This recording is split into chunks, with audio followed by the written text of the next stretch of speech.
Nous allons lire de l'Ancien Testament.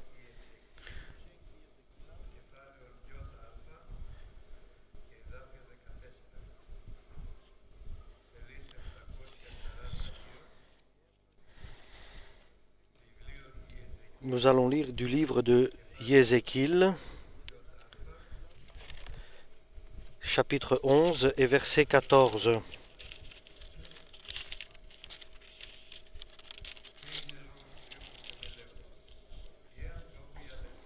Le Seigneur me dit, « Je m'adresse à toi, l'homme au sujet de tes compatriotes, tes propres frères, tous les Israélites déportés, les habitants de Jérusalem, leur donne ce conseil. Restez loin donc de la présence du Seigneur, car c'est à nous qu'il a accordé la possession de ce pays. Eh bien, transmets à tes compagnons de déportation ce que je déclare. Moi, le Seigneur Dieu, je vous ai envoyé dans des pays lointains, parmi des peuples étrangers, mais même là, je suis présent parmi vous, comme dans un sanctuaire. Transmets-leur donc ce que je déclare encore. Moi, le Seigneur Dieu, je vous rassemblerai hors des peuples et des pays dans lesquels je vous ai dispersés, et je vous donnerai à nouveau le pays d'Israël. Quand vous y arriverez, vous supprimerez toutes les pratiques idolâtriques et révoltantes qui y existent. Je vous donnerai à tous un même cœur, je vous animerai d'un esprit nouveau, j'enlèverai votre cœur insensible comme une pierre, et je le remplacerai par un cœur réceptif. Ainsi vous suivrez les règles que je vous ai données. Vous serez attentifs à mes lois, et vous les appliquerez. Vous serez mon peuple, et je serai votre Dieu. Quant à ceux qui adorent les idoles et agissent de manière révoltante en suivant les penchants de leur cœur, je leur ferai subir les conséquences de leur conduite. Je l'affirme, moi, le Seigneur Dieu. Les chérubins déployèrent alors leurs ailes, et les roues se mirent en mouvement en même temps qu'eux. La glorieuse présence de Dieu d'Israël brillait au-dessus d'eux. Ensuite, la glorieuse présence du Seigneur s'éleva au-dessus du centre de la ville et alla s'arrêter sur la montagne située à l'est de Jérusalem. Dans la même vision, je sentais l'Esprit de Dieu me soulever de terre et me ramener auprès des déportés en Babylonie. Alors la vision que j'avais eue cessa, et je racontais aux déportés tout ce que le Seigneur m'avait fait voir. Amen.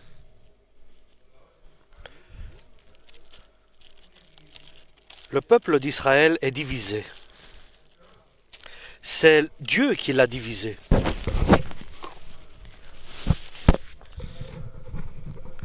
Lorsque il y avait Nabuchodonosor,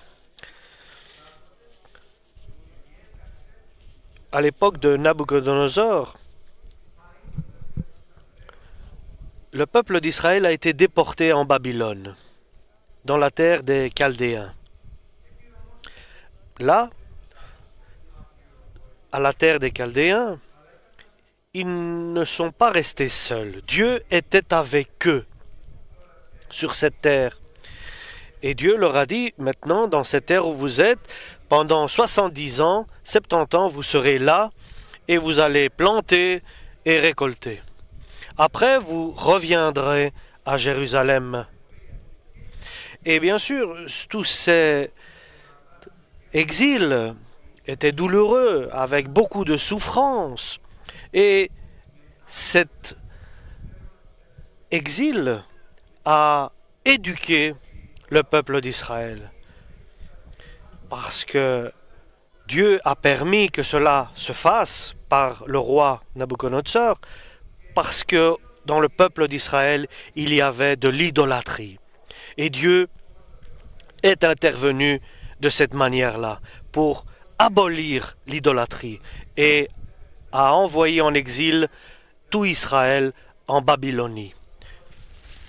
Donc, à cause du péché d'Israël, à cause de l'idolâtrie du peuple d'Israël. Et Dieu a fait le nécessaire pour libérer le peuple d'Israël de l'idolâtrie. Et Dieu, dans le temple de Salomon, il y avait des personnes qui avaient construit et peint des idoles et ils adoraient des pièces qui avaient été construites et peintes par les hommes. Et Ézéchiel a vu cela par vision et a été très étonné de ce qu'il voyait et à l'endroit où cela se passait. Et seulement Dieu pouvait voir ce qui se passait là au temple. Le secret des hommes était révélé à Ézéchiel par Dieu. Et devant Dieu, rien n'est au secret. Dieu révèle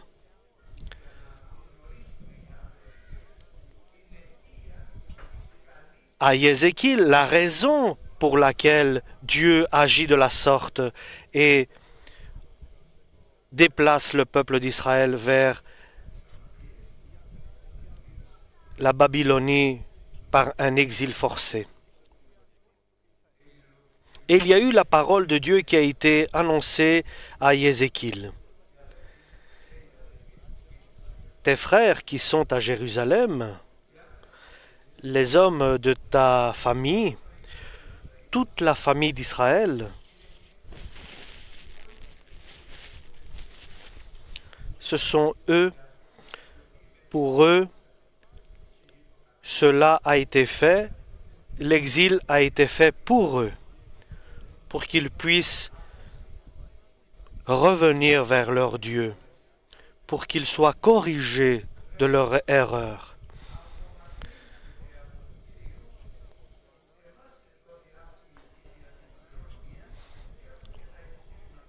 Et certains disaient, nous ici, Dieu nous a gardés et il est avec nous, ceux qui étaient à Jérusalem. Et ne regardons pas ce que disent les hommes, mais ce que dit Dieu, parce que les hommes peuvent regarder et observer différemment. Mais ce que dit Dieu, ça c'est important, et ce que Dieu fait, ça c'est important. Et dans notre logique, nous pouvons dire que ceux que Dieu a envoyés en exil, il les a considérés punis et pécheurs. Et ceux qui sont restés sont ceux qu'il a trouvés qui sont bons. Mais Dieu ne voit pas les choses pareilles. Son projet est pour ceux qui sont partis une éducation de retour. Et pour ceux qui sont restés, parce que eux, le problème était qu'ils continuaient sans repentance. Ils n'avaient pas eu l'éducation et ce qu'il fallait traverser, éprouver pour abandonner les idoles. Et Dieu a parlé pour ceux qui sont partis à la terre de Chaldéens. Et allez là-bas dans cette terre et construisez, plantez, parce que là, je vais vous bénir. À ceux qui sont restés à Jérusalem, ce sont des hommes qui ont parlé. Et ils ont dit, construisons ici à Jérusalem, parce que Dieu, c'est nous qui l'a laissé ici à Jérusalem. Et il ne nous a pas exilés. Et n'écoutez pas qu'il y a une destruction qui arrive, mais la joie et la paix. Et en parlant au peuple de Dieu, il détournait, il trompait par de fausses promesses le peuple qui était resté à Jérusalem. Mais Dieu n'était pas avec eux. Dieu était avec le peuple qui était parti en exil en Babylonie. Et nous savons que l'Écriture est un moyen pour nous exercer, pour que nous puissions nous éprouver et traverser les difficultés qui sont sur notre chemin. Et maintenant, bien sûr, nous allons voir ici ce qui se passe avec notre nation, la Grèce, parce que cela est important pour que nous puissions avoir une bonne continuité et que ce parcours ici sur la terre se fasse sans problème, sans échec, sans défaite, comme dans notre vie personnelle à chacun de nous, que nous ayons une bonne suite, un bon avenir, et bien sûr le plus important à l'Église d'abord, notre vie spirituelle est la plus importante. Et ce qui est important, c'est pas hier et aujourd'hui, mais demain. Et tout dépend de la parole de Dieu. L'avenir dépend de la parole de Dieu. Et Dieu nous enseigne, nous révèle, et il nous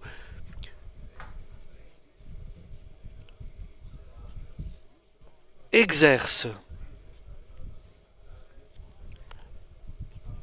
Et il inspecte notre vie.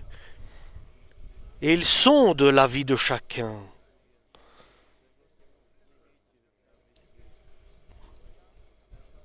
Et nous savons que chacun a une vie personnelle. Dieu la connaît. Dieu la connaît, sauf Dieu. Parce que je pense que vous tous, vous ne pouvez pas connaître la vie que je mène. Pas la vie qui est visible, ni la manière dont je me comporte, mais la vie qui est secrète, qui est en cachet. Seulement Dieu la connaît. Et cela vaut pour chacun de nous. Et cette vie qui n'est pas visible, que Dieu voit, notre vie dépend d'elle.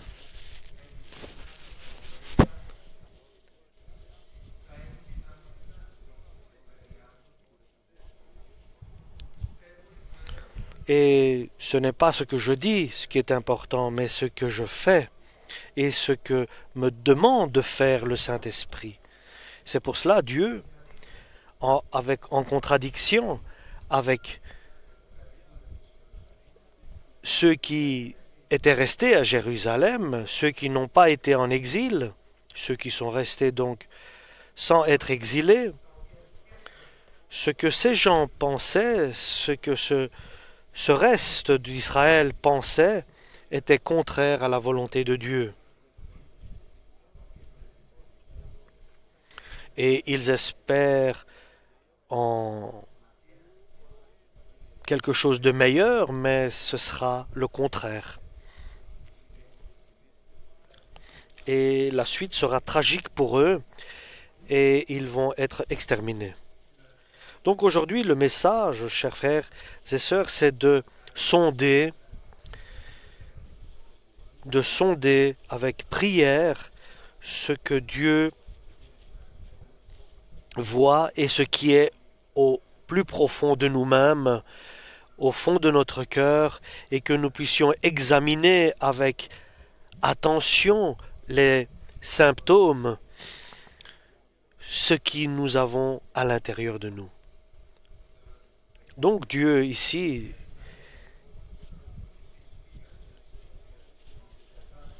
vous qui êtes partis,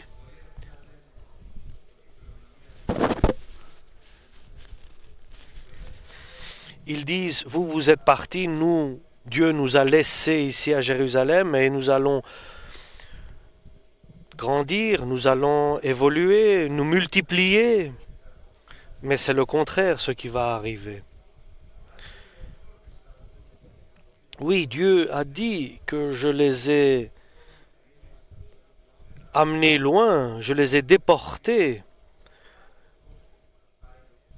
Et là où ils iront, je serai avec eux. Et ça, c'est le grand secret, chers frères et sœurs. Que Dieu soit avec toi, où que tu sois, un sanctuaire vivant, et que Dieu soit avec toi, et qu'il te garde, qu'il te tient par la main, et qu'il te protège, et qu'il t'enseigne, et qu'il te guide, et qu'il te dirige. Et même si tout semble aller pour le pire, mais Dieu chassera les volontés du diable et va changer les projets du diable. Et il va transformer la malédiction en bénédiction et l'obscurité en lumière et la honte par la fierté.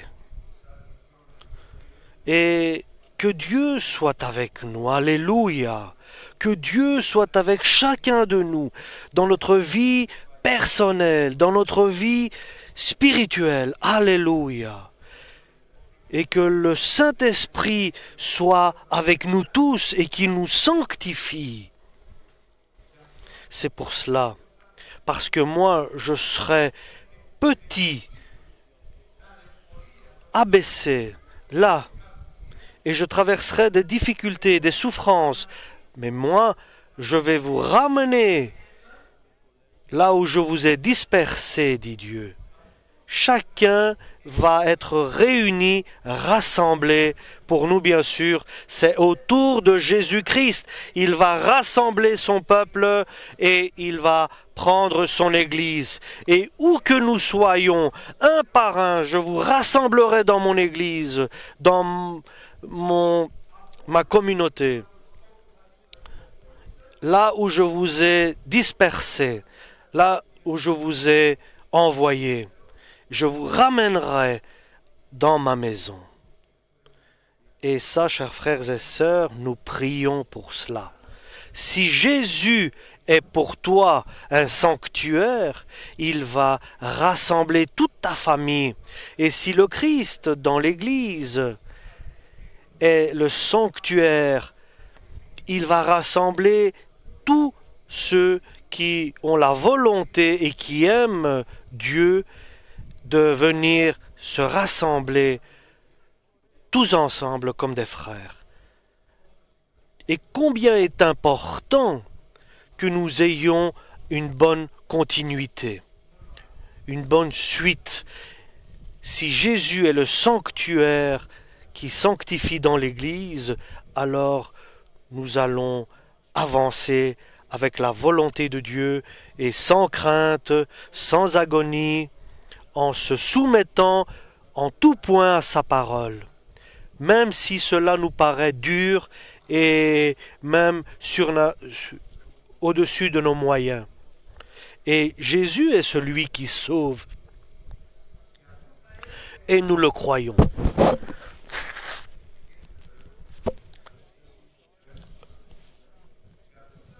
Et puisque vous allez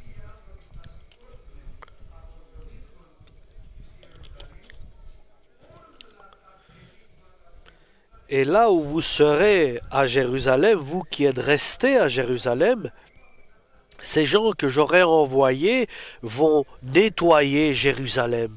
Ils vont purifier Jérusalem. Ils vont enlever toutes les idoles, toutes les pièces qui avaient été faites de main d'homme. Pardon. Dieu nous a rassemblés aujourd'hui et il attend que nous puissions nous purifier et que nous chassions de notre cœur ce qui est une abomination à ses yeux, que nous purifions notre armoire, notre cœur intérieur, notre âme, et que nous puissions purifier notre être intérieur. C'est une image de ce qui se passait à Jérusalem.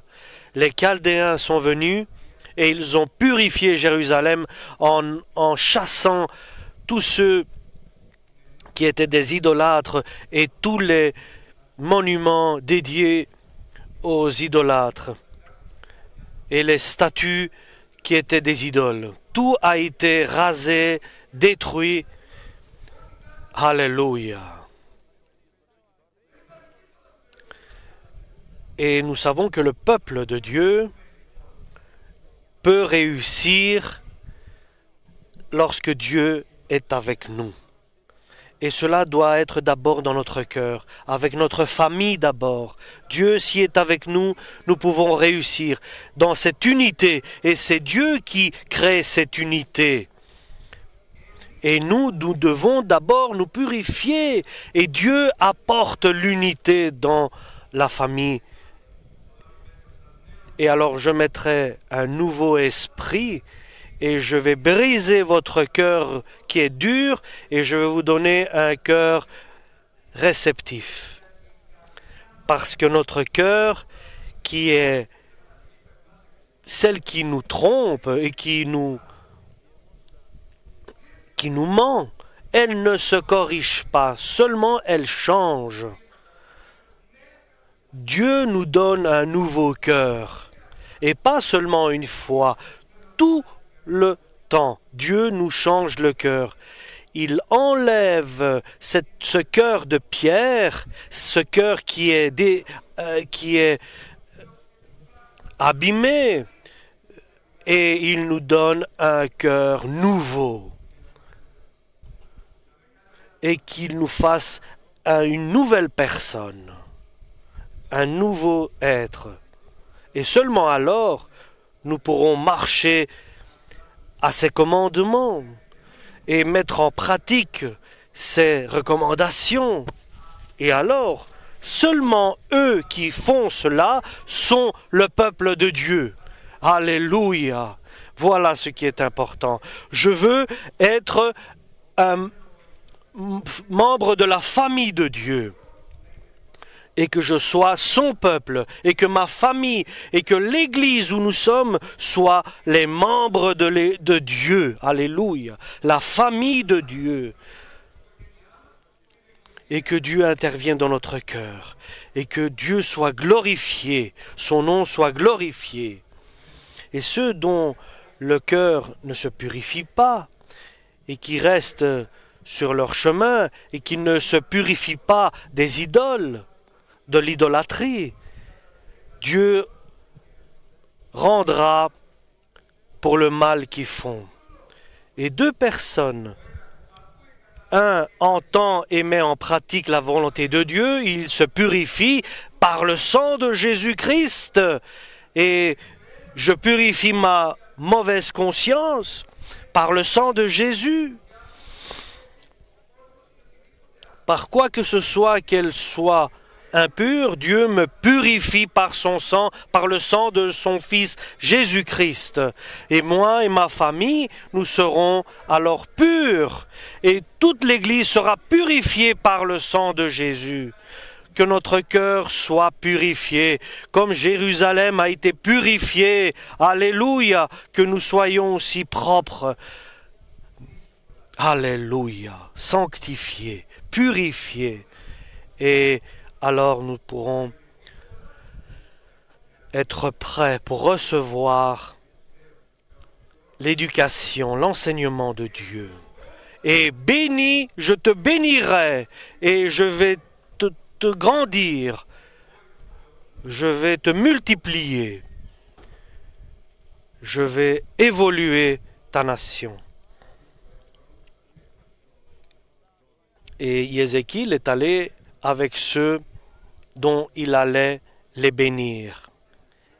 Là, à Babylone, là, dans la difficulté, dans l'épreuve, dans l'éducation, dans l'exercice difficile, en exil, mais c'est là que est donné la bonne correction. Et là, nous allons revenir vers notre Dieu. Et ainsi dit Dieu. Et Ézéchiel le prophète a été amené en exil à Babylone. Amen. Pour la parole du Seigneur.